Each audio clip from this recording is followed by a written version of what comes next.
All right. Well, I will say welcome back to another episode of All About Balance for now, and we are we are currently a musketeer down at the moment. Jack has some prior commitments, so Sean has rather large boots to fill. Mr. Sean McGinnis, how you doing, sir? Very good, mate. Sad that Jack's not here, but yeah, Oh very yeah. good. Oh yeah. Nah, I don't even know the guy, do I? Don't even know him. Well, indeed. So yeah, I mean, obviously we had Blaydes Volkov this weekend, and yeah, we got together to talk about some fights. So, what did you think overall of the card? Did you enjoy it? Yeah, I thought there were a couple of pretty decent things about this card. I think I'm still enjoying the no audience, and I think the smaller Same. cage is still delivering really good fights. I touched on this a bit before, just chatting to you, but I think something special about this card is that a lot of fighters that sort of move on the back foot more or sort of fight more laterally sort of did well against fighters that were sort of aggressive and shutting down the cage, which we've seen in the weeks before. Those types of fighters have struggled in the smaller cage and everything else. So it was really nice to see those guys sort of come through. I'm sure we'll touch on it, as we go on. But Bobby Green and Bilal Muhammad especially gave some great showings. Yeah, I couldn't agree more. I actually really enjoyed this card. I think there was a couple of matchups that I didn't enjoy, but overall, I really enjoyed it, and I think that yeah, we'll as obviously as we go through, we'll break them down. So there was one overall, overarching controversy that surrounds this fight. Sorry, not this fight, this card. Obviously, one of them was Max Roshkov, and we should probably jump into that now. Before we dive into the controversy, let's have a look at actually what happened in the fight. So, so yeah, so the first round, I thought Max actually looked really good. I think you could tell very early on that he was quite green. Green in terms of his striking prowess, in terms of the way that he set up his strikes. His stance was quite awkward. He didn't quite feel that he was exactly natural. But as soon as he got hold of Austin Hubbard in any form of wrestling exchange, man, he just looked so at home. That high single leg was beautiful. The way he finished things was beautiful. His jiu-jitsu transitions, the way he set up heel hooks, you know, just man, his grappling was phenomenal, right? Really phenomenal. I did enjoy. I did enjoy his kicking. He had some really nice low kicks. He had a couple of spinning hook kicks that didn't land but looked really nice, and he had a really nice turning side kick at one point. And I thought that was really interesting. And the second round came, and I don't know whether Max was just a little bit gassed, but he seemed to come out really fast and hard in the second. And he got the takedown, got to front headlock, attempted to get the back, didn't quite get the back. Austin managed to get up, and from then it was just downhill. And I actually listened to another MMA podcast called the Severe MMA Podcast with a guy called Sean Sheehan. So anyone that's listening to this, also go and listen to that. And Sean said the big thing here was just experience, right? It was just an experience gap. There was, I know I hark back to this and I make jokes about it, but when me and you roll, right, it comes to a time when you just overwhelm me with things, so I don't have the answers quick enough to the questions that you're asking. And it felt like that was what happened to Max, right? Austin was throwing things and putting volume and pressure that Max just didn't yet have the experience to answer those questions, right? I mean, what did you take from that? Yeah, no, I think Sean's absolutely right. I think starting with the positives, just like you were saying, there's a lot of promise there with Max. Like I think it's kind of sad what happened in the end, 'cause it's probably going to overwhelm the really good things that he did in this fight. And he's got a very unique skill set. You don't see people dropping for heel hooks in that way outside of Ryan Hall in the UFC. There's probably no one else at the moment fighting that is doing those same sort of entries. But yeah, I think the key word here is just experience. Like you said, he was 6-0 coming in, which for anyone debuting in the UFC is absolutely insane. And obviously, as a very jiu-jitsu centric fighter, I know from training with someone in my gym who is extremely jiu-jitsu centric. Have you still got me? Sorry, mate. Someone just called me. Yeah, so I know from training with someone that's very jiu-jitsu centric that they put a lot of mental focus on getting the takedown and getting the submission. And if they lose the takedown, they're nowhere near as relaxed and they stand back up like someone who's more well-rounded would be. And I think for Max, he obviously has the grappling portion of his game sorted out, but I felt like you could even see in his face when Austin was managed to scramble from underneath side control and get back to his feet, it really wasn't something that he either planned for or expected to happen.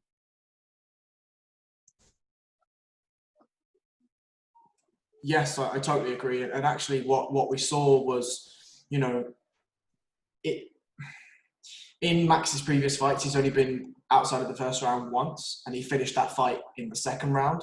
So, you know, being in there against somebody like Austin Hubbard, who's more than happy to go to a decision, more than happy to fight for 15 hard minutes, you know, that's very, very different. And I think when you're used to putting people away so quickly and so dominantly, when somebody doesn't just go away, you're then left with, okay, what do I do now? Like what's next? And like you say, 5-0, 6-0 going into the UFC on your debut, fuck me. It's not easy to begin with, but against Austin Hubbard of all people is also not easy. Austin Hubbard's had quite a few fights. He's fought some really good guys in the UFC, and you know he may have come up short in some of them, but he's given a good account of himself. And yeah, my understanding is that Max was supposed to go into Dana White's Tuesday Night Contender Series. That was going to be his entry into the UFC. Yeah, and I think that now, obviously, it will be difficult to put him back in that position, but it may be a good idea for him, right? Or even to allow him back onto the regionals for a little bit to get some cage time, and even possibly just to give him a 3-round fight. You know, give him a 5-round fight. Let's see what happens, right? Yeah, because, definitely. as you say, and we'll get onto the good things that Austin Hubbard did in a second, because let's not get away from the fact that Austin was really good as well, is that Max has all of the potential that you want in an MMA fight. Yeah, he's clearly very athletic. He's clearly got really good grappling. His transitions between wrestling and jiu-jitsu are phenomenal. It's just the striking and the glue in between and a little bit of mental preparation, I think, is really all there is. Some experience, some mental preparation, and then a little bit of striking. And that man, you've got a serious contender on your hands, like a serious, serious prospect. So, yeah, I mean, have you anything else to add on the Max side? Yeah, I think, like you say, there's a huge amount of potential there, and people that have competed in any sport, you know, as much as you can be naturally talented or sort of start further ahead in a certain area like Max has, there is no way to replace experience, you know, especially at UFC level. You know, if you compare Max to some of the guys you'll see later on the card, like Jim Miller, those people have learned lessons through long careers. And also, just to jump on what you were saying about Austin Hubbard as well, I think that he's been a guy that the UFC has brought in a couple of times now to sort of be a journeyman that people run over and proven to be a much more difficult fight. If you look at him against Marco Madsen, you look at him against Marco He's done Madsen, a Sean. He's done a yeah, fucking Sean. I've done the thing I'm known for. It's the pressure, see? There's even more of it now. But yeah, if you watch him against Marco Madsen, who I've said to you, I think he's got one of the best pedigrees coming into the UFC. Olympic wrestler, fucking hell. Yeah, Greco-Roman as well, you know, which is very sort of unique coming in. But Austin Hubbard gave him a really hard fight as well. You know, I think he's a very underrated guy. And as he progresses through the ranks, we'll see just how good Austin is. But yeah, like you say, it takes two to tango. And I think Austin was definitely the other side of this. I don't think it was just the case of Max not living up to his potential. I couldn't agree more. And yeah, I mean, I don't think you're ever going to see Austin Hubbard fighting for a title, or maybe even in the top 5. But that guy is a solid fighter, an experienced fighter, and I think that was the difference. But let's now move on to obviously the controversial ending to that fight. So for anyone that hasn't watched the fight, and even if you haven't watched it, I'm sure you've seen this banded about on various media sites. But at the end of round 2, when the corner went in to discuss with Max, the next steps, Max communicated to his corner on a number of occasions that he didn't want to continue. He felt like he didn't have the tools in order to beat Austin, and he asked his coach to call the fight off. His coach then responded by attempting to motivate Max, telling him that he could still do it. All he needed was a takedown, and from there, the fight could be won. He told him that he was a champion. He told him that he didn't want to quit and that he would regret it. Max then responded by saying that he was going to call it. What happened at the very end is the commissioner came in at the end of the minute break and asked, because he overheard the conversation, he asked Max, "Do you want to continue?" Max said no, and Max's corner also reiterated that he did not want to fight and that he was going to call the fight off. The fight was then called off as a TKO retirement. The controversy around this is obviously coming that it was difficult to hear and see Max a number of times say that he didn't want to fight, and it seemed like his corner was obviously opposing to that opinion. His corner has since come out and made a statement to say that Max has lived with his coach for 2 years. His coach knows him very well, and Max wouldn't have been happy with that decision after he made it. Sean, as somebody that's coached people in MMA, in jiu-jitsu, and in various other things, what's your take on this situation?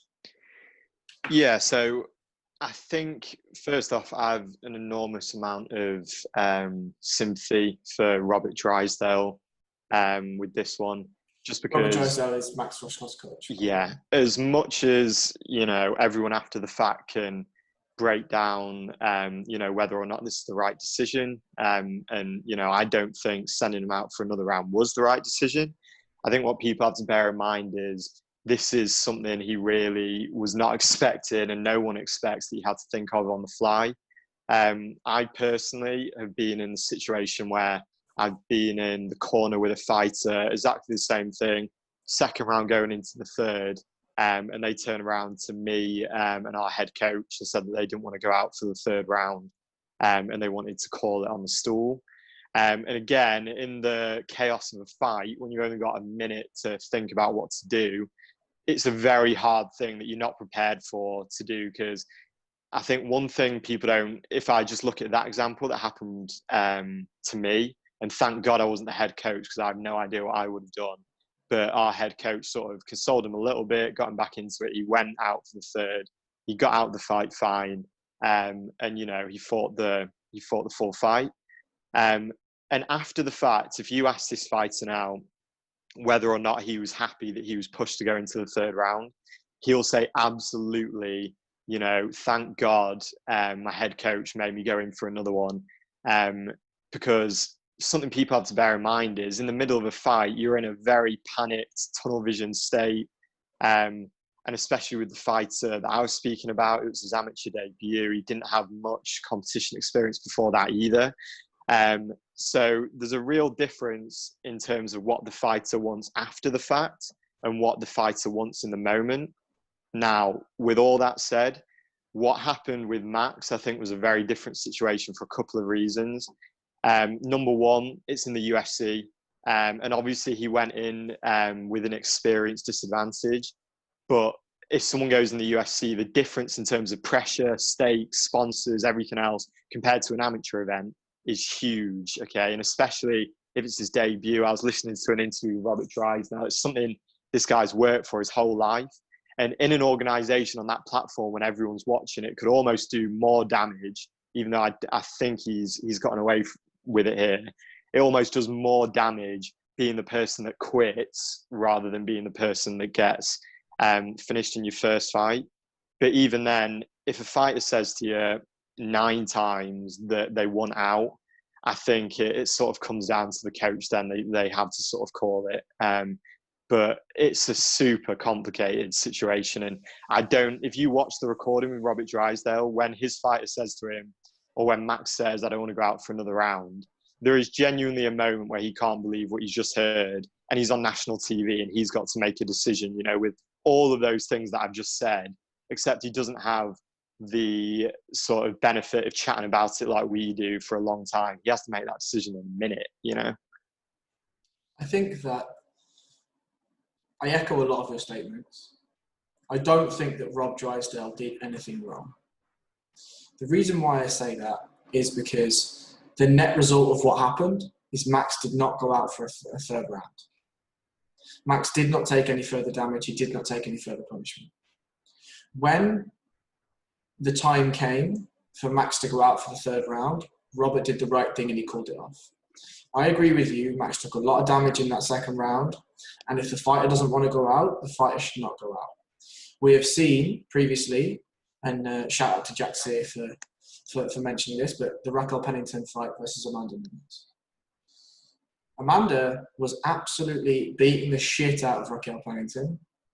And in the corner, it was already discussed and already agreed on the base of a locker room decision that whatever happened, Raquel would be sent out. Mindless. Insane. Absolutely insane.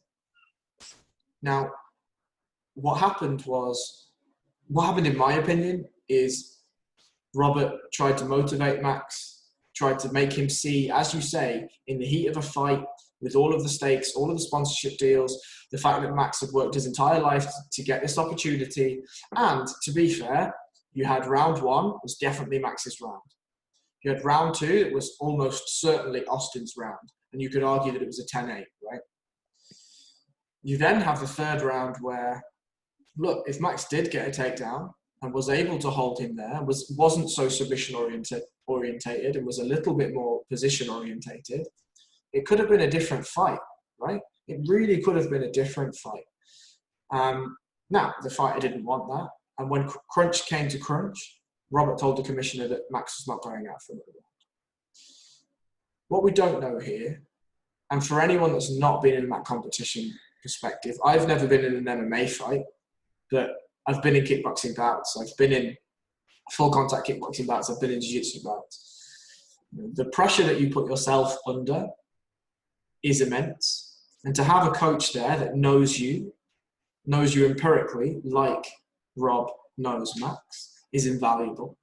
We have no idea what kind of athlete Max is in the gym. We've got no idea what kind of mental tendencies he has. We've no idea how he deals with pressure. We have no idea about Max Rushkoff, really. This was his debut. This was his seventh fight, whatever it is. I think what we saw was Robert try to do what he thinks is best for Max. And when the time came, he still did what he thinks was best for Max and he pulled him out. So, I mean, that's my summation of the controversy. If Robert had sent Max out for a third round, this would be an extremely different conversation. But it's not.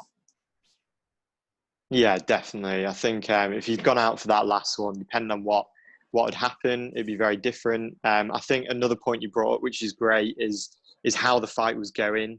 You know, like if you do look at the Amanda Nunes, sort of Raquel Pennington example, you know, that was a case where a fighter had no chance of coming back in to win. Whereas if you've got someone, I know Robert was saying in the training room, Max was not only taking guys down, but he was submitting them very, very quickly. And I feel like he almost became a victim of his own success in the sense that if you have an ace like that in the pack, you know, your coach is going to have a lot of faith in you always turning the fight around, the same way as if someone's got massive knockout power. You know, the coach has more faith that they'll be able to come from behind. But yeah, no, I completely agree with you. It would have been different if they went out. Thankfully, Max is safe and, you know, lives to fight another day. Absolutely. And I think the other thing here is, I don't think really this does much for Max's reputation, because in the same vein that you know, that was his UFC debut, right? On 5 days' notice. Let's not get away from that. And there was a statement made from his manager that said that Max had some trouble with the weight cut, and he was also carrying quite a bad foot injury. So we have no idea what that did to his performance also. And, you know, every fighter goes into a fight with injuries. I understand that. Every fighter, you know, has to deal with weight cuts and whatever. Not many have to deal with 5-day weight cuts. We have no idea what Max walks around at either. But look, as we know with the UFC and with MMA fans in general, the memory of these people is very short-lived. If Max goes into his next fight, grabs another high single, he'll hook someone, that will go viral, he'll be a superstar again. It'll be fine. You know? Yeah, definitely. Definitely. And I think, like you said before as well, if he was a bit more position focused, or if he even just added that into his game, you know, there was so much that looked good there as well. Absolutely. And, you know, I haven't watched the Ariel Helwani interview, and I know that Rob took some criticism because of Max asking so many times. And a lot of people were saying we're using Trevor Whitman and Nate Marquardt, right? Nate Marquardt comes to his stall and says to Trevor, I don't want to do this. And Trevor called it instantly.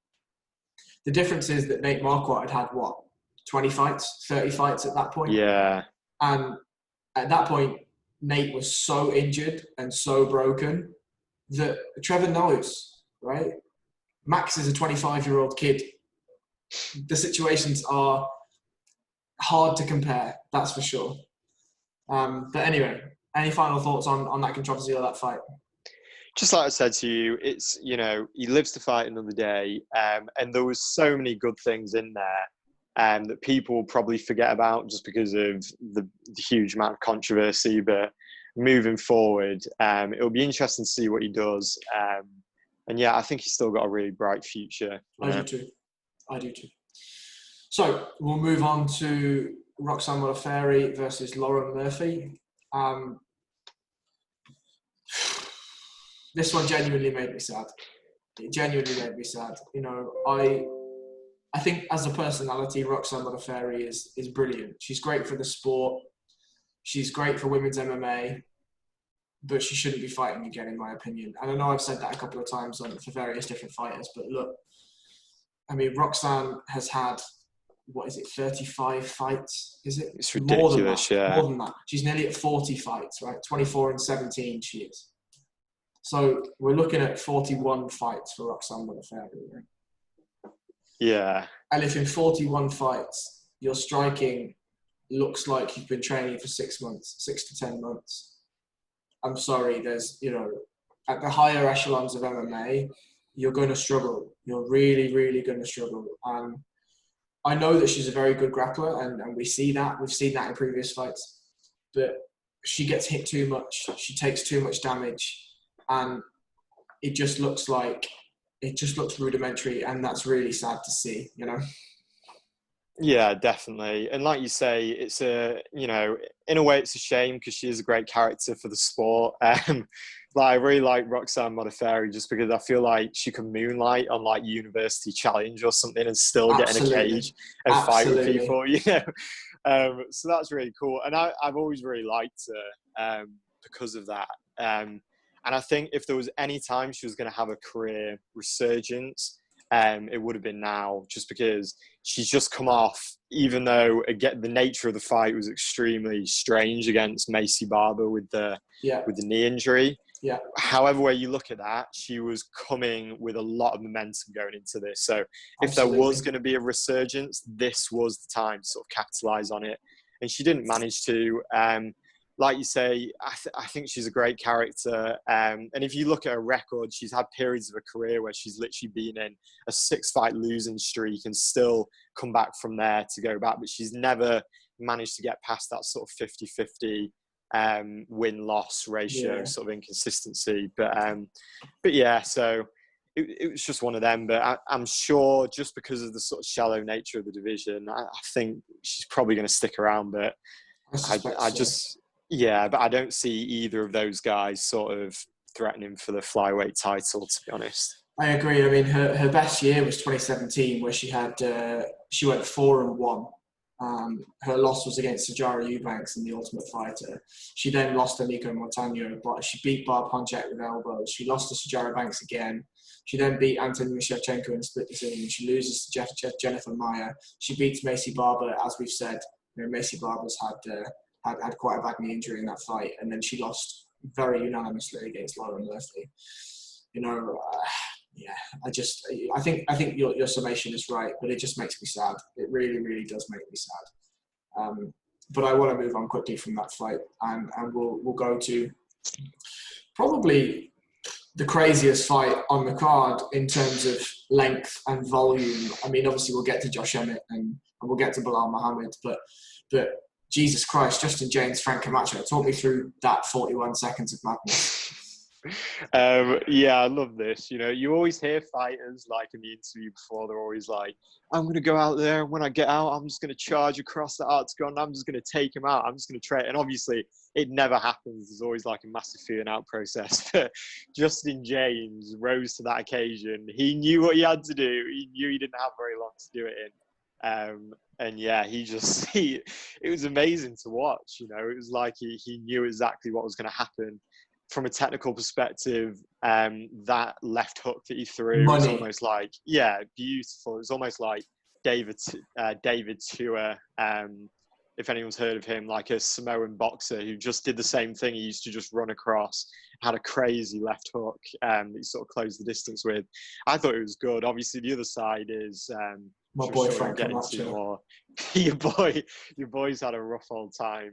You know, bless him. And I think, you know, he always turns up to fight, but I just think he was overwhelmed, you know, and whether that small cage again is playing a factor and whether it will force people like Frank to really look at footwork, who knows? But Justin James. Justin fucking James. Take my hat off to you, son. I think, you know, for Justin James, this was a 48 hour notice fight? I didn't know it was that short. I had no clue. I knew it'd come from the regionals, but that's mad. Yeah, so Matt Fravolo, one of his team, tested positive for coronavirus, so he was pulled from the card, but he was pulled just before weigh-ins. Okay. So, yeah, I mean, I think Justin James is probably a 155er and just took the fight on short notice, cut a little bit of weight, got in there and fucking obliterated a demon. Hold my beer. Yeah, literally that. But, I mean, we spoke a little bit off there, but I honestly think Justin James acted in that fashion because he knew he didn't have a gas tank for 3 hard rounds. But on the flip side of that, my boy Frank, my fucking boy Frank, like I thought what we were going to see here is a little bit of the Justin Gaethje, and I know that may be a weird comparison, but essentially what I mean is in Frank's last couple of fights, he's just been in slugfests, right? It's just I'm going to throw, you're going to throw, and whoever falls down, falls down. I expected Frank, and it looked like what Frank wanted to do was to have a little bit of a feeling out process, maybe be a little bit more technical, and have an actual performance. Justin James wanted nothing to do with that whatsoever. He came across the octagon with 2 kitchen sinks, threw both of them at him, and was like, what? Are we going to do this or what? And by that point, Frank was already out, right? It was great, mate. Talk about grabbing an opportunity with both hands, right? It was amazing. But yeah, hopefully Frank Camacho can sort of find a way to come back with this, because I think the same as you. He's almost had whether he needs to rethink his approach in the same way Justin Gaethje did. You know, he's had some absolute wars against some of the best rising prospects in that division, like Jeff Neal fight. That Jeff Neal fight, the Nick Hine fight, Benir Dariush fight. So many. Before he got choked. I mean, Damian Brown was a quality fight. Like, yeah, Jesus. I mean, to be honest, all of his UFC fights have been barn burners. Must-watch TV is Frank Camacho. It just seems to be that he can't get on the right end of them, you know? Yeah, no, definitely. We'll move on now to probably one of my favourite fights on the card, actually. I wasn't really looking forward to this matchup, and I've watched it a couple of times now. And the reason why it's one of my favourite matchups on the card is because it's the first time that you've seen, not the first time, but it's a rare occasion in female MMA that you see somebody systematically throw punches to get a takedown. From the takedown, they're going to pass guard, and then they're going to rain ground and pound, and they're going to look for chokes, they're going to look for finishes from the ground. And Gillian Robertson put on an absolute masterclass. I mean, if I'm to be entirely critical, if anyone wants to go and watch the fight back, there are a couple of times when she is passing guard that she doesn't quite consolidate position as solidly as she should do, in my opinion. Lots of upper body control, so it was very hard for Courtney Casey to re-guard or even get to her feet. But, you know, Gillian, I think that there's a little bit of work that can be done on solidifying base. But, Sean, what was your take on the fight? Yeah, I was the same as you. I know we were going back and forth while this was sort of happening live. And it's really good to see someone emerge a little bit more in these sort of more shallow divisions. And I think I was really impressed by Gillian's, especially her top game, jiu-jitsu wise. Like, people talk a lot about occupying sort of the inside space, and all that means for people that don't train a whole lot of jiu-jitsu is just once she either has an underhook or she's got a knee in, she basically never gives up that space. So someone like Courtney could create a scramble and get on top, and she did an amazing job of that. And it's so rare, like you say, in women's MMA that you're seeing people go to those sort of positions, especially the sort of reverse half guard that she was working, where your hand goes all the way over the head and you're almost lying with your ribs sort of across there, sort of across the belly to sort of keep the pressure on. She did really well there. About sometimes she was losing the consolidation. She was actually going for a really advanced sort of jiu-jitsu move from when you're in that reverse half guard. Essentially, you wait for the person to bridge. Marcelo Garcia did it quite a lot. And then once they turtle, you'll jump on the back. So if you go back, she's looking for that constantly. The only difference is whether Courtney was biding her time or she knew the attack.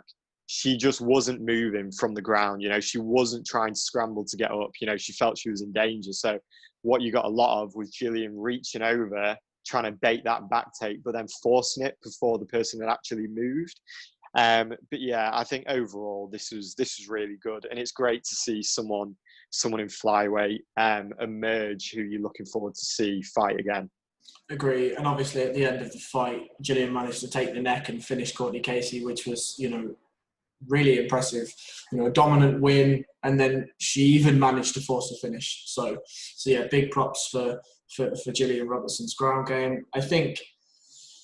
Again, Courtney Casey, good stand-up, really nice boxing, ground game, almost non-existent. As you say, whether she felt she was in danger or not, there didn't seem to be a whole lot of attempt to strip underhooks, to strip upper body control, get to the cage and, get your back against the fence and get up. There just seemed to be a willingness to wait, and a willingness to hold half guard, a willingness to try to get back to full guard and just work from there. And, as we know, at high level MMA, unless you've got an absolutely wicked full guard, you don't want to be there. Do you know what I mean? You're just going to take punishment. And, that actually comes into fruition a little bit in the Shane Burgos fight, because Shane has a knack of, he allows people to knock him down, to fall into close guard, to armbar them. But yeah, these things we'll talk about in a little bit. But yeah, what do you do now with Courtney Casey? What do you do? I think a really good matchup for it. And I'm pretty sure I've got the right fight here, but Maria Agapova, women's flyweight, she fought on last weekend's card against Hannah Cyphers, and absolutely destroyed her, if I'm sort of remembering it correctly. But one reason I like it as a matchup is just because Maria comes from a boxing background. She has really, really, really nice hands. And I think if there was a positive for Courtney Casey in this fight, it was that her hands looked really good. Like you said, she was doing really good work behind a jab, and she was sneaking that right hand in there really well. So I think for both of those guys, that could potentially be a really good ladies matchup there. I feel like we've got a bit of a hand fetish. For boxing, or just in general? Just in general, mate. Just the twinkle in your eye when you're like, she's got really nice hands. She does. That was just nothing to do with the fight either. That was just a passing comment. But that's absolutely fine. We'll move swiftly on to save your. Yeah, we should. So this to me was the most frustrating fight on the card. It was Marc-Andre Barriault versus Oscar Piechota. Oscar Piechota is obviously the ex-Cage Warriors champion, and a pretty good grappler. Pretty good grappler in all sense and purposes. Sean, before I start ranting, please tell me what you thought of this fight from a technical perspective. Well, I really liked it. I'm sure we are going to get into... You're a shithouse. I I feel like you're so angry sometimes, I'm Harry. so Maybe pissed with this off. one, it's justified in some ways, but I need to bring some light to the podcast. You know, I need to keep people positive. So what you bring Everyone's going is to turn. incorrect fighter names, hand Yeah. fetishes, and light. I No, and respect it. positivity. You I see? respect it. Those are my three main skills. But yeah, I enjoyed this one. And I think if you don't have loads invested, like I think both of us did, Picota, I thought it was a good fight. Who is a Picota? What is a Picota? Oh, please. This is another way.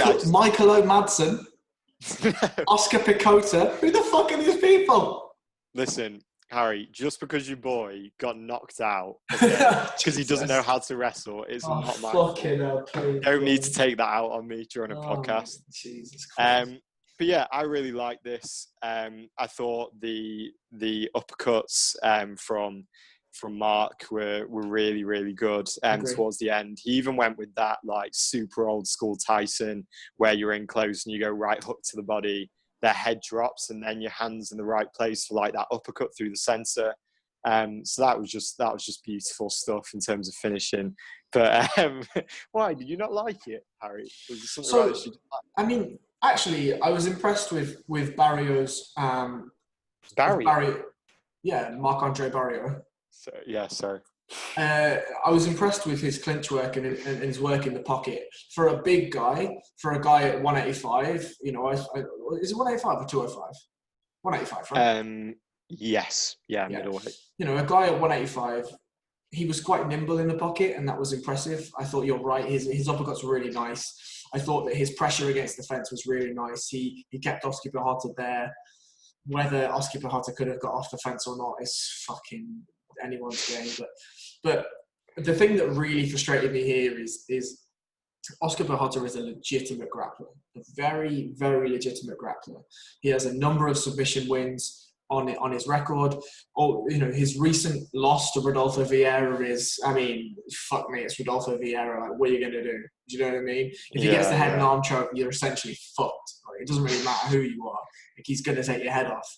And, you know, it's kind of, it is what it is. But this gentleman has subbed ADCC veterans before. He's had a glowing grappling career. He's done well in the European scene, well on the world scene in grappling. And not once did this motherfucker shoot a takedown. Not once. The story of the fight for me, and because from early on, I think I understood that Barrio was probably going to win this. I just watched Oscar Pihata, and then when I watched it earlier, I watched the entire fight. But what happened was, within about 40 seconds, Oscar got backed up to the cage. He landed a left and then a right uppercut, a hard right uppercut, and that sort of gained Mark's respect a little bit, but then Oscar just fell in love with that uppercut. The problem with falling in love with the uppercut is he never threw it again. So essentially, it was just a fight of doing nothing, right? He wanted to land the uppercut, but he knew that as soon as he tried and throw it, Mark would counter him. And before he had the opportunity to counter Mark with an uppercut, he was just getting hit in the face. And if you're a legitimate grappler, like he is, not once did he try and draw Mark into a clinch situation. Not once did he try and reverse the position to put Mark on the cage. And when he did, he never once tried to shoot a takedown, a single, a double, nothing. Just zero. I do not understand how in high-level MMA, an ex-Cage Warriors champion, somebody that is a very legitimate, well-rounded fighter, like Oscar is, just was so inept at making decisions. I just don't understand it. Yeah, I think it's less a case of someone that's inept at making decisions, and more a case of maybe the wrong decisions with an approach to training. Or I suppose the point I'm trying to make is, for us as jiu-jitsu guys, when you know someone's got a game that good, they need to be spending a lot of time, if they want to transition to MMA, working on their game to get them where they are the best, because at the end of the day, if you're training loads of striking and not a great deal of wrestling, and you go in there as an ADCC veteran, you're going to find you've got this amazing game, but you've got zero access to it. And I think that's one of the things that happened here, because we were going back and forth about it a little bit. But if you look at people like Damian Maia, the people that are the gold standard for jiu-jitsu athletes transitioning to MMA, even he had a long teething period where he had to work out the stamina for wrestling. He had to work out what takedowns went with his jiu-jitsu well, and everything else so that he could get there. And I feel like for someone like Oscar, who has so much potential there, for me, and again, this is just what I'm assuming, but I'm assuming he hasn't put like tons and tons of time into the sort of Khabib aspects of your game, where you're just learning every single way to get someone down without using a lot of energy, shooting in everything else so that you can do that, rather than having, like, why have jiu-jitsu in your back pocket if it's the thing that you're absolutely best at? You know, it's just one of them. I agree, but I'm far more critical. To say he doesn't have access to it is not true. He must be able to wrestle. He's wrestled before. It's not like, you don't get a black belt in jiu-jitsu legitimately anyway if you're unable to shoot one takedown. It's not like in the probably hundreds of jiu-jitsu competitions that he's been in that he's never shot a takedown. Right? I don't buy it. Now, sure, MMA is a completely different sport, and the range is different. Everything is different. But if you're losing so vastly in the striking exchanges, do you not just shoot a panic double? Do you not just shoot a panic single? Do you not just do anything to stop getting punched in the face? Or do you just take the punches and lose to a TKO in the end of round two? Like, if he shot a double, got sprawled out and finished there, fine. At least he tried, right? I just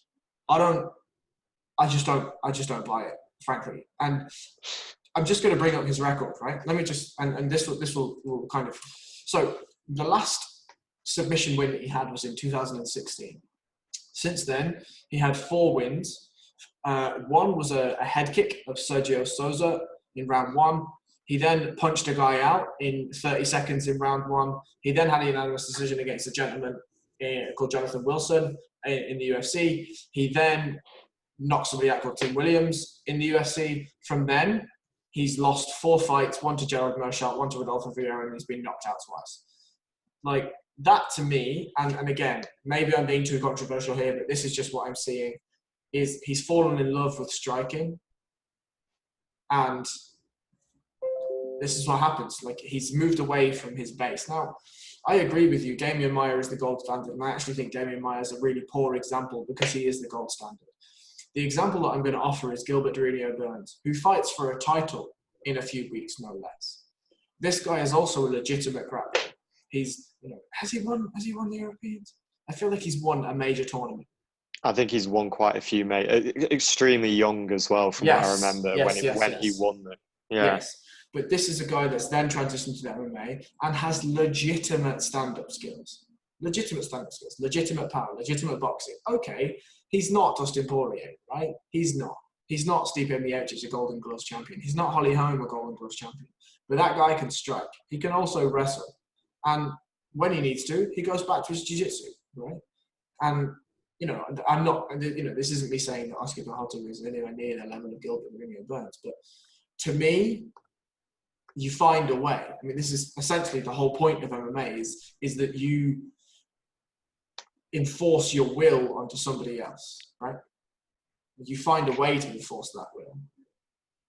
Yeah, no, I think, again, Gilbert Burns is a good example in the sense that I think that is someone that has made a lot of the right choices in training before, in terms of he has really nice wrestling, he's got great shoot boxing, he's essentially put time into those skills that he needs to, so that when he gets to those points in the fight, his jiu-jitsu can shine. And I think, even though, I obviously don't deny people that compete in the ADCC know how to wrestle, I still think the difference in wrestling between guys you're going to find in the UFC, even in the, with a lot of examples in the ADCC, the defensive wrestling of guys in MMA is going to be a lot higher at those top levels, which Oscar's on. I think a fighter I'd probably compare him to more is Alan Patrick, who I've been studying more of recently. He's another jiu-jitsu world champion, but very rarely gets submissions in MMA, just because of things like the added emphasis of holding people down. He doesn't want to go for something and end up on bottom and then gas. So, it's a real sort of puzzle for these jiu-jitsu guys to sort of overcome, when they transition. But yeah, I think for Oscar, I think he has fallen in love with the striking a bit. Just so everyone knows, Sean was about to butcher his second name again, but went for first name instead. We all saw that. You'll notice I was doing that the whole way through. I'm Yeah. not going near that name again. You know? Oscar Pihota. So we move on to Tisha Torres, Brianna Van Buren. Do you want to take this one away? I thought this was a really fun fight, to be honest. Yeah, so did I. I think the sort of theme with the ladies' fights on this card was sort of separating yourself from a shallow pack. And I think that Tisha did an amazing job of doing that tonight. I think what we're used to seeing in these like much lighter weight divisions is a lot of either split decisions, unanimous decisions, nothing happening. And even though this did go to decision, Tisha was making a solid effort to get Brianna out of there, you know, and she looked great. We were chatting about it a little bit on the podcast before. The speed of that girl, you know, when she's, you know, not massively outsized, the kicks, everything else, I think, especially in that third round, you could see she was making as much of an effort as possible to get Brianna out of there. And I think she was getting to her as well. Yeah, like it was scary. I think it was a story for me of how tough Brianna was, but also she was out of that fight you could see in her eyes, she was like, I'm just not on the same level as this other girl. I think for Brianna, she was trying to get her against the fence early, take her down and sort of get away from that speed. But holy moly, I thought, Tisha looked great in this one. She looked really good. I literally have nothing to add to that. I thought Tisha looked phenomenal. One of the best performances I've ever seen inside the UFC octagon anyway. I think that Tisha has a really, really good argument for starting an atomweight division. You know, I think Michelle Watson probably wouldn't make atomweight now because she's done her absolute best to get bigger for 115. But you know, Jinyu Frey is fighting. I believe she signed a 1-fight deal to fight either in one championship or the UFC. I forget, but I need to double clarify that. But you know, Jinyu Frey is an atomweight fighter. There are some very, very good, talented, skilled, experienced 105ers in Invicta, and I think that, you know, you put them in the UFC, you give them a chance, and let's see what happens. Like I do hear the arguments that it would dilute the 115-pound division, but my problem with that is a lot of the 105ers, the natural 105ers, they've got a choice. They either get stomped on a little bit because they're too small, or they have to work really, really, really, really hard to get to, you know, a natural weight of 115, where girls are already there, right, with already that natural strength. And I think, you know, Michelle Waterson's a good example of that. When Michelle came in, she was very, very small, and now she's obviously filled out a lot. But you still see her against natural 115-pound ladies, and the strength isn't quite the same, you know. But yeah, I mean, I thought Tisha did really, really well. She definitely stood out from the pack, and as always, I'm excited to see her fight again. I'm now going to go on to Sean's second father fighting. Sean, tell me how your dad lost to Bobby Green. Come on. Oh no, I think I was more for Bobby Green. I mean, I love them both. I think I think they're both pretty iconic fighters for different reasons for me. And this was a really this is a big sort of throwback matchup. Like, I've always liked Bobby Green because he's the first guy that got the shoulder rolls sort of working to an extent in MMA. And then Clay Guida, just the perpetual movement of that guy at all times, even in the breaks of the fight, is, you know, something to see. But I love this fight. I thought a really good thing for Bobby Green here was that it was a smaller cage, which meant that he had to wrestle at close quarters a lot with Clay Guida. And if you'd asked me before who would have come out on top in those transitions, Bobby Green's a good defensive wrestler, but I would have said Clay all the way there. And I was super, super surprised.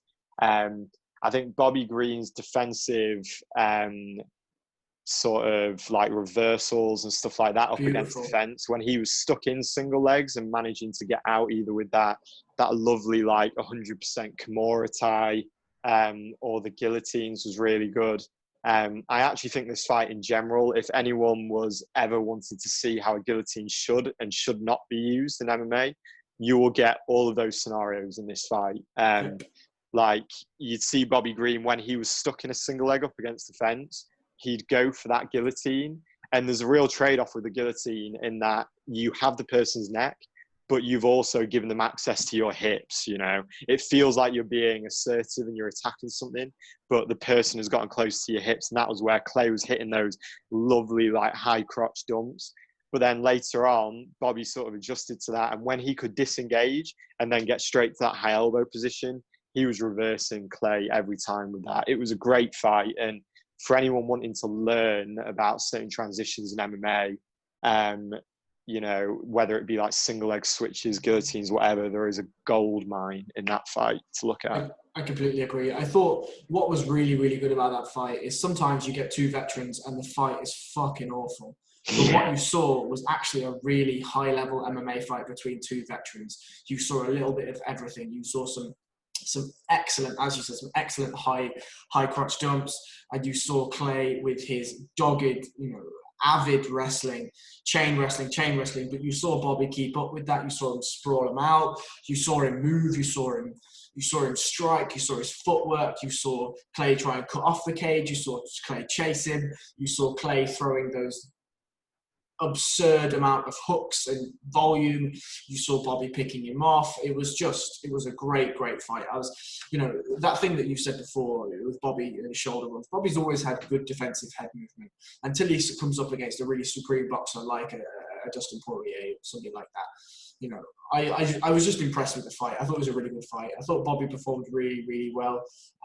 And as you alluded to, the footwork of Bobby was really nice. I thought the way that he moved away from the cage when he needed to and adjusted to the smaller cage was something that I, as a man that likes footwork, like, I was really, really enjoying that. Really, really enjoying that. So we will go on now to Jim Miller, and this was I kind of felt a bit bad for the 15th president of the United States, Roosevelt Roberts. You know, He's done so much, that guy. He's done so much in his career. He has. Like, you don't realise that he's actually 300 years old. Yeah. He's in good shape. I tell you, he's in good fucking shape. He's doing all right. The story of this fight was really, this was a wily veteran versus somebody that just made a mistake. You know, and obviously there was a plethora of mistakes that led to the actual finish, but Roosevelt threw a kick, slipped, and Jim was like, "Cheers, bro, I'll take that." Dived into his close guard. Roosevelt Roberts went for like essentially a lazy triangle. Jim stepped over, pinned the hip, moved into half guard. From half guard, he got out of half guard, moved into mount. Roosevelt Roberts gave his back. From there, Jim jumped on an armbar. And what was quite strange, actually, is Roosevelt was defending correctly for a little while with an S-grip, and then he tied up his arm. But then, for some reason, with the defending arm, he decided to strike Jim. And it wasn't like you're going to land enough power with that one shot to make Jim let go of the armbar. But as soon as he hit the armbar, Roosevelt Roberts verbally tapped. He was after he threw the strike. He never really was able to get to a superior defensive position where he could try and clear the elbow line from Jim's legs, and it was essentially, that was it, right? As soon as Jim Miller grabs hold of an armbar, it's probably done, you know. Yeah, definitely. And I think that for me, the interesting sort of talking point from this one is just how slick Jim Miller's submission game is. When you think of how low percentage in modern day MMA arm bars off the back is, it's so rare that you see one executed well. But interestingly, before this one, I was getting back into Jim Miller's career because I think for me, he's one of those guys that's always been a bit of a gatekeeper. So he's sort of just blurred into the background a little bit. So rude. So disrespectful. Oh, I know. And, you know, I recognized that when I was watching his stuff, because even when I watched him against Clay Guida, which is one of his more recent, and, you know, Clay Guida's, you know, maybe a little bit past it or whatever. But the thing that stuck out to me in that fight were essentially Clay shot in and he finished him with an arming guillotine and just choked him out cold in the first round. Is, for anyone that does do jiu-jitsu or anything like that, the amount of like sense of feel you need to pull off a submission like that. and not only pull it off, but he seemed pretty secure in his mind that Clay was out cold. I was like watching all of like Roosevelt Roberts fights because I was like, oh no, my guy's gonna get guillotined. This is really bad. And to his credit, Roosevelt was, wary of the front headlock, but it shows that, with the armbar, there's obviously a lot of submissions like that where Jim Miller is very proficient. And he sort of goes on a list for me with fighters like Donald Cerrone, where they're so active and they have so much experience that they almost become a specialist in an area that no one even knows. Because Donald Cerrone is interestingly the last guy that I can think of in a super high level MMA fight that's got that armbar off the back. Super high level. Oh, he come hit on, Mike Perry with it. Mike Perry's great. Come on, don't. He's great. I can't wait to see him get cornered by his girlfriend in his next fight. I think. Oh my God, me and you are slowly. I'm starting to believe everything that Sam Howard says. I really am. You probably should. And I'm also worried that I feel like you had a lot of respect for me before this podcast started. And it's slowly starting to fade away. But yeah, love Mike Perry. Jesus fucking Christ, Mike Perry's a shit ass. Look, I mean, let me put it to you this way. The last armbar that Jim Miller hit was 7 years ago. Fucking hell. 7 years. Time. Since then, he's had rear naked chokes. He's had a good couple of guillotines, but 7 years since he last hit an armbar in the UFC. It's impressive. He's always in his back pocket. This is what, he's always there. He's a legitimate grappler, right? We know this. Yeah. We know his ground game's great. We know that his submission game is great. And look, as I say, I feel bad for Roosevelt Roberts because at the end of the day, he just got caught, right? He just got caught. And look, it happens. It does happen. And Roosevelt is obviously no joke on the ground. He's got a couple of guillotines himself, 3 guillotines, I think, a couple of rear naked chokes. He knows his way around the ground. But look, it's just Jim Miller, innit? Yeah, mad. One mistake, catches one kick, goes to his back, and that's it. You don't see that much, Who would you give Jim Miller next? Oh, man, that's such a hard one. Hang on, I'm just going to see. Have you got the lightweight rankings up? I don't, but how about Bobby Green? Oh, yeah, that would be... I thought for some reason those guys have already fought. Oh, but... God, don't tell me I've done a Harry. Oh, No. I don't think you have. I think this is me this time. That is an amazing matchup to do. Why not? Let's have some fun. Yeah. And I think, it's nice, like you say, to see some veterans, even though I think Jim Miller's still doing well against young guys, but it's nice to see fights like last night where you've got 2 guys with tons of experience and you don't walk away from it just utterly depressed that, they're at the end of the careers. So, yeah, definitely. It's not watching fucking Fedor in his last 3 fights, right? I don't need, we don't need that. Even worse than that, Fabio Maldonado. Oof. I love Fabio Maldonado. Not at the moment. He's a great. No, I do always. Me and you. We've got Alexei Oleinik, Fabio Maldonado. You think Mike Perry's good? Fuck. Jesus Christ. We need Jack, man. I was going to say, where the fuck is Jack to sort you out? We need some reason. Right, so we're going to move on to a fight that I studied more than any fight I've ever studied in my life, and that is Belal Muhammad Lyman Good. Like, I wrote maybe 2 sheets of A4 notes on this fight, right? That's a lot of A4. Like, I wrote a lot on this fight, and essentially, I'm just going to read out the summation that I got to. I said, so I think Belal should probably win this. Before rewatching the Curtis Millender fight, I was concerned with how rangy Lyman is, but Belal did really well to deal with the range of Curtis Millender, who was a far superior striker, in my opinion, to Lyman and Belal for that matter. Belal is obviously quite a dominant grappler, and I think if he gets hold of Lyman, then there is a good chance he will be able to take it to the mat at some point. And when he gets there, we saw Lyman get tired from his fight with Chase Broucontre, and that was pure standing with some lazy shots from Chase. So if he gets to the ground, it's likely he'll tire there. Belal does need to be careful of getting hit too much, as Lyman has an extremely solid jab, some really good leg kicks, which we did see Belal get tagged with in the Millender shot. However, Belal can take a shot himself, but I think the difference of grappling should be enough here. I think I did all right, frankly. You did pretty well there, mate. That was pretty impressive. The two sides of A4, they came back when it counted. You know, the big thing that I saw here really was speed, right? Yeah. Bilal's footwork is very quick. His hand speed is very quick. But from Lyman, he seems like he's a gentleman that plods forward a little bit, but he sits down on his punches a lot. And what I expected to happen here was for Belal to dance around him, to be able to get those angles and get those beautiful takedowns that he does get. When he's on the ground, when he's on the ground, he looks phenomenal. He looks really, really good on the ground. Now, look, the first round was all Belal. There were jabs. There was that signature left hook that he throws, that step-in left hook. He was throwing leg kicks. He was throwing everything. Not much grappling in the first round, but you know, it is what it is.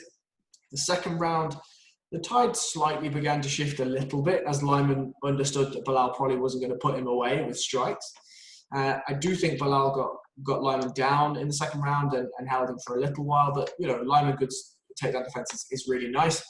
The third round really is where I was really impressed with Lyman Good. He relaxed completely and he started catching Belal on his timing, catching him mid-rhythm, mid-combination, and he'd catch him and he'd hurt him. And I would love to see Lyman Good do that a little bit more. If he had the ability to relax a little bit quicker, I think he'd have a lot more success in his fights. You know, he began cutting off the cage really well. He was pressuring Belal really well. And at the end, he really hurt Belal. He had Belal on really shaky legs, but the recovery and the cardio ability of Belal Muhammad is absolutely phenomenal. Yeah. Unfucking real. And I think what saved Belal in the end was the takedown and the fact that he managed to get on his back, secure the body triangle, and he was shooting to get under the chin for the last 30 seconds, you know. And I think that really saved him from being dominated in that round in the judges' eyes. But yeah, I put a lot of time in this fight, and I heavily invested in the idea that Belal was going to win the fight, so I'm glad that he did win the fight.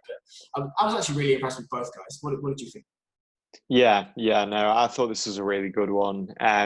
I think you summed up a lot of the points there really well. For me, it was a good one because it was a guy that is very good with his sort of lateral movement in Belal, who doesn't necessarily fight on the front foot too much against an aggressive opponent. And from what we've seen with the smaller cage fights, usually that's spelt disaster for the person that's trying to be on the back foot or sort of evading. But I thought he did so well here, Belal against Lyman.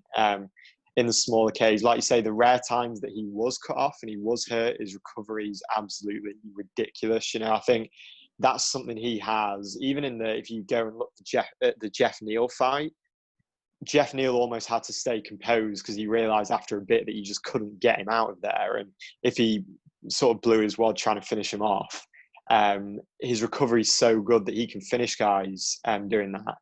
With that said, I think he's got huge amounts of potential, Belal. One thing I was thinking, I'm not sure what his training situation is at the moment, but I'd love to see him go work with Trevor Whitman. And my reasoning for it is that he's already a very good side-to-side lateral moving fighter. And I think if you look at what Trevor Whitman's done with Justin Gaethje, the sort of second coming of him with his lateral movement has been huge. And he also loves his sort of body shots into left hooks, which I think if you look at all of Trevor Whitman's fighters, they're very good at using a right hand to set up the next shot, you know, not just throwing a flurry for the sake of sort of throwing the flurry. So, but I thought it was a great fight. I just thought, I don't know what his training situation is, but I think Trevor Whitman would be a great match for that guy to take him up to that next level. He's with Duke Rufus, right? That's where I thought it was Duke Rufus. Yeah. I mean, the thing that I have, and I really enjoy Belal Muhammad fights, I think what he's missing is a spark. I think where Belal struggles sometimes is the ability to put it all together perfectly. You know, like in the third round, he didn't make the adjustment quick enough to counter what Lyman was doing, right?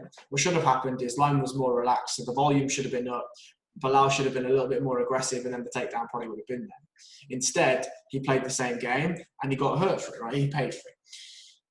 He doesn't have the power, I don't think, like Lyman Good did, whereas if you catch a couple of those Lyman right hands, it's likely you're going out. There was one point where Bilal caught Lyman clean with a head kick, and Lyman just looked at it as in somebody had put a polo in his mouth, right? It was just chewed through it like it was nothing.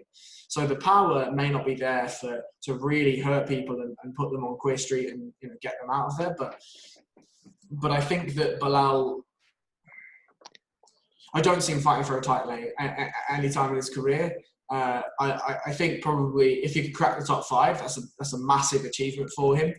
But then, we say that about other guys coming out of Ruthless Sport, like Paul Felder, for instance. He's obviously a great fighter, but I didn't expect to see Paul Felder in the top 5, and look where he is. He's in the top 5, right? So I agree. I think Trevor Whitman is an absolutely phenomenal shout by you, a phenomenal shout. I would love to see that.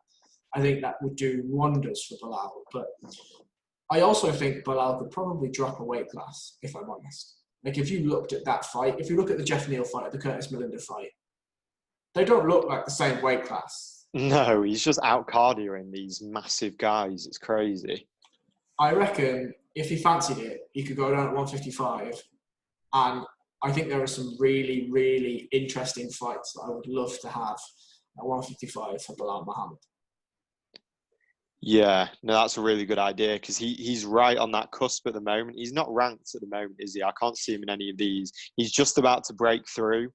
Yeah, I think at some point that'd be a great idea to sort of get him into that top 15 of lightweight. But I think he's good enough just because of his style.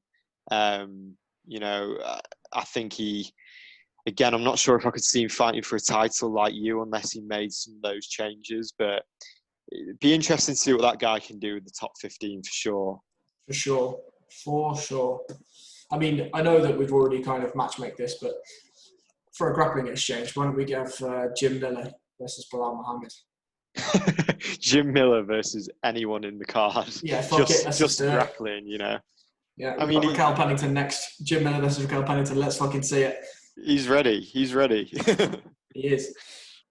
But yeah, moving on to Raquel Pennington, Marion Renault. I actually didn't watch this fight and haven't watched it back. Can you give me anything about it? Yeah, so, it was a good fight, but I think for me, it was kind of what I expected. I thought that Raquel was going to go in and win a sort of close decision, basically. And sometimes she landed some nice combinations, but I don't think, I did watch this one very late. This was the last one I actually watched live before sort of going to sleep and watching the next day. But there was never a combination sort of landed by either person where someone seemed really in trouble. We touched on this a bit before the podcast, but I think for me, the issue with watching this one is I can't see either of these ladies sort of going for a title shot anytime soon. Like a crazy thing with both of them is obviously Raquel came up on the Tough 18 sort of show. And Marion Renault went for the same show. He's done it again. What is a mate. Marion? Just Marion, not Marion. What is? Okay, Miss Renault. Yeah. She went for the same show, Tough 18, and basically got turned away literally just because they said she was too old, And on one hand, it's amazing what she's done in the UFC, considering where she was with Tough 18 and everything else. And the fact she's, fought against someone else that has gone for the title and everything else. But it was hard for me to get invested in this one because neither of them strike me as a prospect. And it's impressive what she's done, but I just can't see her making a title run. And the same really for Raquel Pennington. She's got to the top of that mountain, and I just can't see her taking out the sort of top level people at bantamweight, to be honest. I agree. I mean, I think that Raquel Pennington obviously had the fight with Amanda Nunes, and I'm not sure I really need to see that again. And equally, if she did drop down and fought Valentina Shevchenko, I'm not sure that would go any different, to be honest. Yeah, I mean, let's move on to, in my opinion, what was the main event of the night.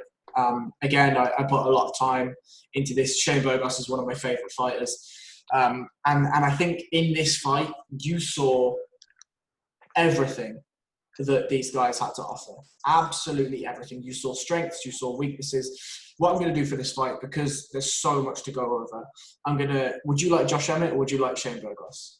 Like Shane Burgos. All right, if you go Shane Burgos, I'll break down Josh Emmett. So tell me what you saw from Shane Burgos, other than an absolute iron chin. So I think from Josh, from the offset, he sort of went into this with the same game plan that he goes into most of his fights with, which is a lot of forward pressure, sort of tries to instigate exchanges in the pocket. And then as the people struggle to keep up with that pace, he'll break them down with, he has a very diverse range of strikes that he does that with. The issue is when he's against guys that are sort of higher level, he either leaves himself in a position where he has to be slipping these punches at super close range and countering, or taking huge shots where, it's either a combination of him rolling with the punch as well or taking them on the chin and just somehow standing there, which gets him through. But it runs him into issues with people like your Calvin Caters or your Josh Emmett's, guys that hit really, really hard. And also, both of those guys have really good ring craft as well. So it's hard to tire them. And you're also, if you're Shane, you're getting yourself hurt in the process that you're trying to force those exchanges. So for me, from Shane's side, I thought he was doing really well early on with the sort of low leg kicks. And we'll probably get into this a bit sort of after, just as a general overview. But I think Shane has the skills to beat these people. I think just the way that he sort of fights fire with fire and sort of gets straight in the pocket, I think will only take him so far. Yeah, so for Josh Emmett did, again, similar to what Josh Emmett does really well. He has a really low, wide stance, and that allows him to do a couple of things. That allows him to shoot if he needs to shoot, and he's got obviously a less of a distance to get there. It allows him to roll under punches quite well, but it also allows him to come up and over with his shots, which is what we saw maybe 1,000 times in this fight with Shane Burgos, when he hit him with just every right hand that he had in the book. I thought what was impressive about Josh is he was willing to go into the pocket.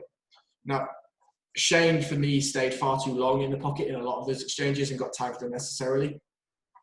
But one thing that impressed me about Josh Emmett was his toughness. Like, we talk about Shane Burgos' chin. If you watch the first 40 seconds of that fight, Josh Emmett blitzes in, as every Team Alpha male does, and he went to exit to his left-hand side. But Shane Burgos for a counter at the same time, and Josh had to move awkwardly to both exit at the left-hand side and also to get rid of the punch, to not get hit with the punch. And what happened was his foot stayed in the same position, but his whole body moved. And it was at that time that he tore his entire ACL. Have you seen the list of injuries that Josh posted or not? What? So is this just the list from this fight? Correct. No, I've not seen. No. Okay, let me just grab it for you, and I will let you know what they are. So he has a 1 complete ACL tear, an MCL sprain with partial tearing of the MCL. He has a Baker's cyst rupture, whatever that is, but it doesn't sound nice.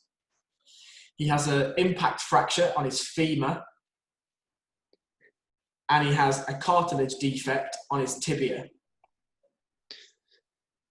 Oh my Lord, that's disgusting. I don't know about you, but that sounds like career-ending injuries to me, bearing in mind he literally just came back off an orbital bone break that nearly ended his career also, right? Yeah. But bearing in mind that ACL tear happened in the first 30 seconds, and you could see instantly that it worried him. And props to Shane Burgos, he gave him the respect, and he gave Josh he gave him like a half second to get himself back composed.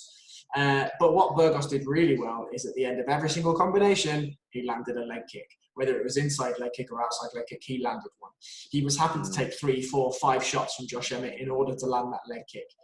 And Shane Burgos obviously did what Shane Burgos does well. He did lots of body work, some brutal body work, But again, Josh Emmett rode the punches well. He was always pushing forward. He was always pressuring. He was always making sure that he was countering. And again, you mentioned footwork. Josh Emmett's footwork in this was so nice, so nice. Shane Burgos is no slouch when it comes to footwork, and he's really good at cutting off the cage. But a lot of the time, Josh Emmett was just one step ahead in the footwork exchanges. And I felt that for Shane particularly, it was a performance that he'll probably look back on and feel that he could have done better and maybe should have done better.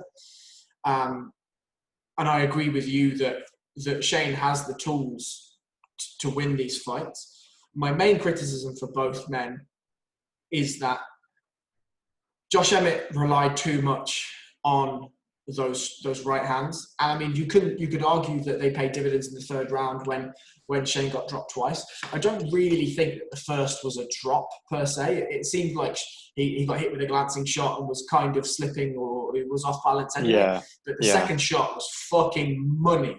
Absolute money. Signature Josh Emmett. He comes up through the right hand, and Shane is on his back and is wrapping up that close guard quicker than you can finish your dinner. But I thought for Shane, it's the same thing that I wrote in my notes. Offensively, he's really good. Defensively, he's really poor. For a high-level fighter, he's really poor. He looks like he's got the slips and the feints and everything else, but he is too willing to trade. He's too willing to stay in the pocket. And actually, his rolling ability is there for 40% of the shots. But those 60% shots are generally all power shots that he's taking, right? And that's a real problem.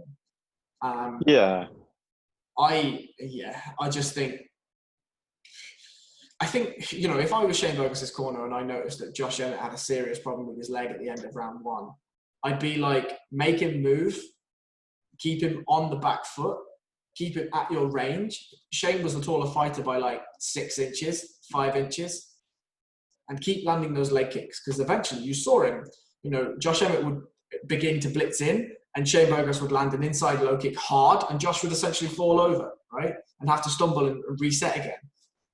There's your key to the fight. I'm sorry, but Shane wants to be in a war. He wants to be in a firefight. He wants to out-cardio people. He wants to do to other people what he did to Makwan Amekhani. But at the highest level, that's going to be so tough. So tough, Yeah, definitely. I think with Shane Burgos, I think he's at a similar crossroads to where Justin Gaethje was when he was losing those fights, right? I think when you listen to interviews with Trevor Whitman, at first Justin Gaethje said, my overall goal is to be the most exciting fighter in MMA, hands down. So Trevor was like, cool, okay, we're literally just going to step on the gas. We're not going to take our foot off, and what happens, okay? And then after those losses, Justin came back and he was like, look, now I want to be a world champion. And then we got Justin 2.0. He still has all the skills he had before, but it's the decisions that he's making. He's not forcing himself into these engagements where it's so hard for him to win all of them.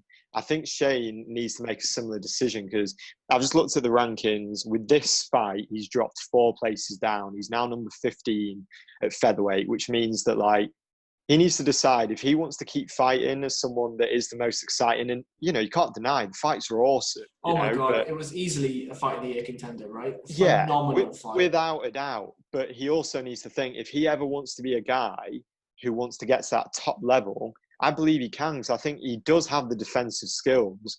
Like you were saying, the way he rolls certain things in the pocket and everything else. The issue is he leaves himself in there so long trying to tire the other guy out that when they don't get tired, he's just getting tagged, which is what ended up happening to Tony Ferguson against Gaethje, funnily enough, when he sort of switched that strategy around. So he's number 50 now at featherweight. I think he needs to make that decision. Because for me, this is a guy who I think one day could be fighting for that title, because when he's losing, he has the tools to win. I think he is good defensively. He is good at counterpunching. He's got a really good diversity of kicks. He just needs to use it. But, if he wants to be the most exciting fighter ever as well, I mean, go for it. I'm not complaining from Saturday either. It's just what he wants from his career. For sure. And actually, I would argue that if there's something that needs to be worked on, it is his decisions, but it is also his defensive capabilities. Because if you look at Josh Emmett took a lot of punishment, but nothing like Shane did, right? And you look at Shane's offensive abilities, his jab is one of the cleanest jabs you're going to see from a striker in MMA. Every single time he hit Josh Emmett with it, Josh Emmett's head snaps back. I think between Calvin Kattar and Shane Burgos, the jab for the 155-pound division is sweet as a nut between those two gentlemen. And as you say, the array of strikes he has, oh my God, the best thing of the whole fight for me, second round, Josh Emmett, he blitzes in, Shane Burgos stiff arms him with a left hand, right? He then lands a left hook, and as Josh takes the shot and goes to roll post the shot, Shane sees it and goes to hit him with a back elbow, realizes that Josh is too far away and hits him with a back fist. Oh my Jesus Christ. Like, this is what I mean by when you're saying he has the tools and the ability to be at the top level. How many micro decisions he had to make and the fight IQ he must have to notice all of the subtlety needed to switch and throw those shots is unbelievable. The knees he throws, the teeps he throws, the stance switches, the feints with his kicks, the low kicks, inside, outside, upper thigh, lower calf. Just the guy from an offensive perspective is brilliant. If his defense can come to 80% of what his offense is, he's going to be really, really difficult to handle. And then if you can add on there the decisions of when to go in the pocket, when not to go in the pocket, mate, what a fighter. Yeah, definitely. It's going to be interesting to see what he does at these crossroads now, but it's also interesting to see what Josh Emmett does next. Like, when you think about who to match him against, there's some really crazy matchups out there. I think it's so the title. Josh, yeah, or Calvin Kattar. I know I've matched like 4 people against Calvin Kattar, but if that fight happens at any point, I honestly I would have to do a lot of research into that to get, any sort of call. Honestly, I think Calvin Kattar is Shane Burgos 2.0 in that his boxing range is far superior. Oh, definitely. His boxing defensive is far superior. And if Josh Emmett can't take Calvin Kattar down, I'd take Calvin Kattar. I really, really do. But, look, I mean, I think Josh Emmett has done enough, frankly. If you look at Josh Emmett's record, look at the people he's fought in the UFC. Look at them. We've got Shane Burgos. He was supposed to fight Enter Barboza. It got cancelled. He was supposed to fight Arnold Allen. It got cancelled. He finished Mirsad Bektic. Finished Michael Johnson. Obviously, he got finished by Jeremy Stephens. Finishes Ricardo Lamas. Fights Felipe Orantes. Has a split decision loss to Desmond Green. He beats Scott Holtzman. He beats John Tuck. Like, there's some serious names here, right? Serious names. He was supposed to fight Jeremy Kennedy, but that was also cancelled. We've got a guy here who's had all the experience he needs. He's just come off the back of, 3 really impressive wins. Yeah. Really, really impressive wins. Give it to him. Just give it to him. Whatever happens between Max Holloway and Alexander Volkanovski, I'd say just give it to him. I think, for me, Calvin Kattar is a fight or 2 away from that conversation. I would like to see Calvin Kattar, Yair Rodriguez. I know that Yair is fighting Zabit, but if Yair gets through that fight, I'd like to see Calvin and Yair. I'd actually like to see Calvin and the Korean Zombie. Yeah, that's my big one, I think. Yeah. I think it'd be a great fight because actually, if the Korean Zombie comes through Calvin Kattar, give him the title shot after Emmett. Like I've no problem with that whatsoever. But I think Josh Emmett has a really good shout for the next title shot. I really do. Yeah, no, I can see that. It's like you said, it's how impressive he's been winning, like he is putting people out just completely cold. So many of those fights, but in any case, featherweight is such an interesting division at the top right now. Phenomenal division. I think featherweight, lightweight, and I really like the flyweights. I really, really like the flyweights. But those are my favourite divisions, I think. Yeah, no, it's looking really good. So the final fight of the evening was Curtis Blaydes, Alexander Volkov. And look, I mean, I'm not going to waste anyone's time. Curtis Blaydes took Alexander Volkov down at will for 5 rounds. The only thing that you need to know is that in the last round, Alexander Volkov landed quite a few shots from guard. He landed some nice elbows. That's really all you need to know. Sean, do you really want to add anything else? Yeah, I think this was quite an easy one to predict, and the way it sort of played out didn't surprise anyone. I think the only surprising thing was that it ended up stretching across 5 rounds. I was expecting a bit more of a finish from Curtis, but it was a good performance from Curtis. He went out, he did what he needs to do, but yeah. Yeah, I mean, look, I didn't expect to finish because Curtis said on Twitter 6 hours before the fight that he wasn't going to get finished. He was just going to go in there and ragdoll him, and that's exactly Did he actually say that? Yeah. So on Twitter, man. he posted Twitter or Instagram, one of the two. But he said, if you're expecting an exciting fight, don't tune in because I'm just going to ragdoll. What? That is the most mental anti-promotion I've ever heard. But this is a Curtis Blaydes versus the UFC thing, right? Yeah. So this is Dana White and Curtis Blaydes have some serious beef. And I think this is Curtis Blaydes essentially being an anti-meme and doing his best to try and rustle Dana, but just keep winning. Yeah.